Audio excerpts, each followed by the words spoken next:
السلام عليكم اخواتي ومرحبا بكم في فيديو جديد. كنتمنى تكونوا بصحه جيده وانتم تتبعوا معايا هذا الفيديو. اليوم وصفتنا عباره عن كيكه جد بسيطه وسهله بمكونات موجوده في كل بيت، وهي عباره عن كيكه سنيكرز اللي تجي معلكه من الداخل وهشه من برا. فتابعوا معايا اخواتي الفيديو الاخير باش تشوفوا المكونات وطريقه التحضير.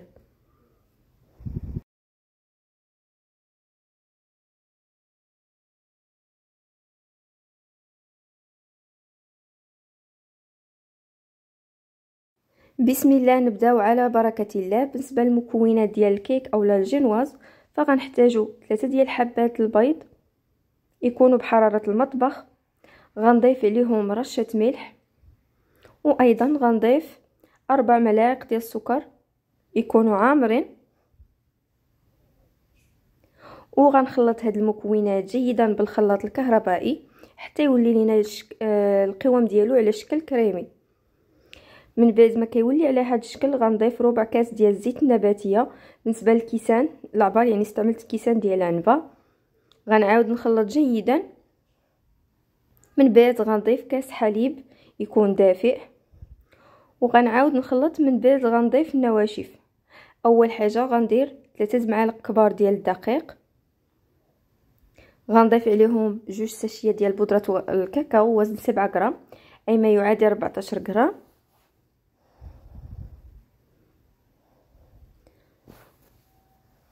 وايضا غنضيف 2 ساشيه ديال خميره الحلويات وزن 7 غرام، ايضا ما يعادل 14 غرام. ضروري انكم تغربلوا الدقيق باش ما يبقاوش دوك الحبيبات الصغيورين. هنايا غنخلط وغنعاود نضيف الدقيق وخميره الحلويات. بالنسبه للدقيق غتحتاجوا 6 معالق كبيره ديال الدقيق.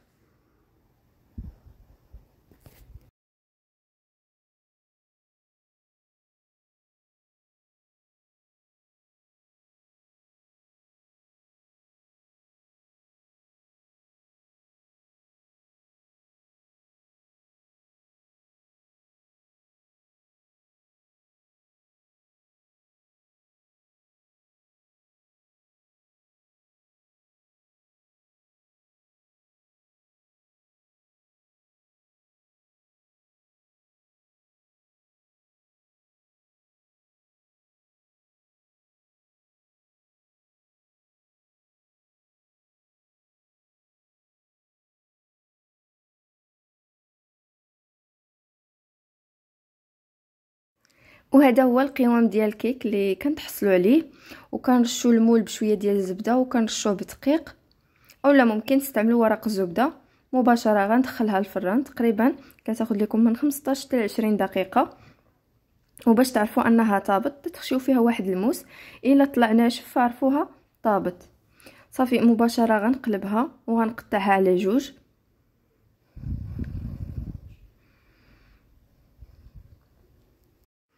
وهذا هو الشكل ديال الكيك من بعد ما طاب، كيجي رطب واسفنجي.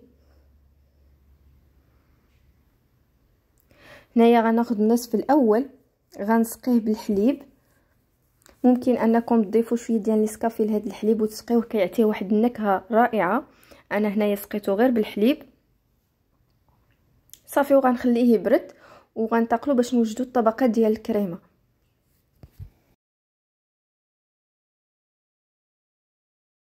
بالنسبه للمكونات ديال الكريمه فغنحتاجو هنايا ربع لتر. انا استعملت هولالا، ممكن تستعملوا اي نوعيه متوفره عندكم. والكريمه خاصها تكون بارده. وغنضيف عليها 2 معالق كبار ديال بودره الشونتي، وايضا غنضيف 3 معالق كبيره ديال الجبن. ممكن تعوضوه بالفرماج المربعات اولا الفرماج العادي، اي حاجه متوفره عندكم. وغنخلطوا هاد المكونات جيدا بالطراب الكهربائي حتى يولي لينا القوام على شكل كريمي وكتكون كريمه متماسكه. وهذا هو القوام اللي كنتحصلوا عليه. وها هي الكريمه ديالنا واجده، وغنديروها فوق الكيكه اولا الطبقه الاولى ديال الكيك. هنايا تقطع ليا الفيديو. وغنحاول نسرح هاد الكيكه وغنطلعها من الجوانب باش في الوسط غندير الطبقه المقرمشه.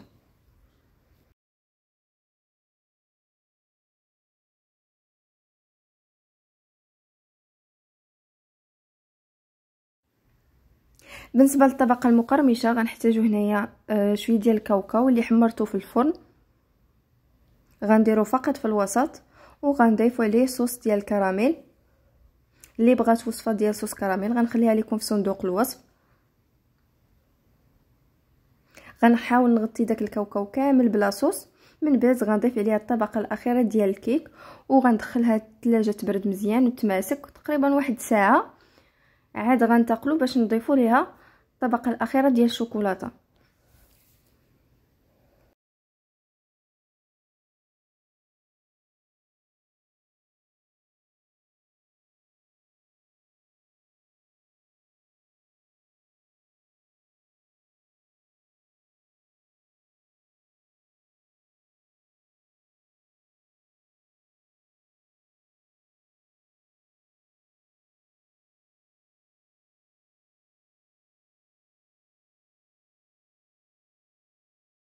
بالنسبه للطبقه الاخيره غنحتاجو هنايا شكلاط اللي ذوبناه في حمام مائي. من بعد ما ذوبته غنضيف عليه كاوكاو اللي تيكون مهرمش، وغنخلطهم عاوتاني جيدا، وغنضيفو على طبقه ديال الكيك اللي تتكون بردات مزيان باش مباشره غير تضيفوا داك الشكلاط يجمد ليكم. هنايا قبل ما تضيفوا داك لاصوص ديال الشوكولا، من احسن تاخذوا ورق ديال الطبخ وديروه من تحت ديال الكيك بهذه الطريقه اللي غتشوفوا معايا في الفيديو. عاد ديروا ديك لاصوص الشوكولا من الفوق.